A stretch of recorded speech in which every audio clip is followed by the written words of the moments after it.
রবিবার 18 মে দুপুরে থাইল্যান্ডে যাওয়ার সময় হজরত শাহজালাল আন্তর্জাতিক বিমানবন্দর থেকে নুসরাত ফারিয়াকে আটক করে ইমিগ্রেশন পুলিশ।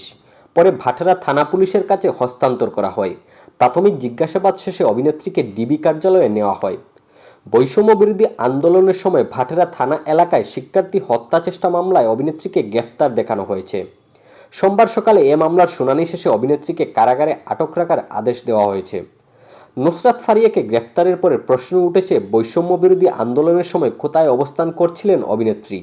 তিনি কি সত্যি ছাত্র আন্দোলনের বিরোধিতা করেছিলেন? এমন অনেক প্রশ্ন সামনে আসছে। আন্দোলনের সময়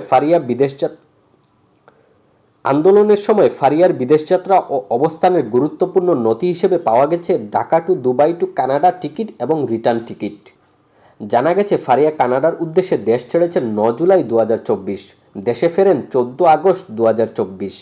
আন্দোলনের আগেই দেশ ছেড়ে বিদেশে গিয়েছিলেন অভিনেত্রী। তাহলে কিভাবে হত্যা চেষ্টার সঙ্গে জড়িত থাকতে পারেন বলে প্রশ্ন ছড়িয়ে দিয়েছেন অভিনেত্রীর ঘনিষ্ঠজনেরা।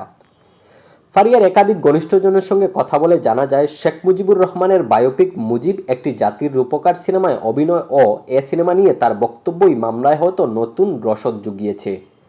চলতি বছরের 22 মার্চ ইউটিউবে প্রচারিত একটি পডকাস্টে ফারিয়া ছাত্র জনতা অভ্যুত্থানের পর প্রথমবারের মতো সিনেমাটি নিয়ে মুখ খুলেন। সেই অনুষ্ঠানে তার কাছে জানতে চাওয়া হয়, মুজিব সিনেমায় শেখ হাসিনা চরিত্রে অভিনয় করা নিয়ে তার মধ্যে কোনো অনুশোচনা আছে কিনা। উত্তরে অভিনেত্রী বলেন, আমি বলতে চাই এখানে অনুশোচনার মতো কিছুই নেই। এই সিনেমার জন্য আমি আমার জীবনের দীর্ঘ 5টি বছর দিয়েছি। ফলে সেই কাজটিকে নিয়ে যদি অনুশোচনা করি তাহলে আমার পেশাকেই অপমান করা হবে। সাক্ষাৎকার প্রচারের কয়েকদিন পরেই হত্যা চেষ্টার অভিযোগ করা হয় অভিনেত্রীর বিরুদ্ধে।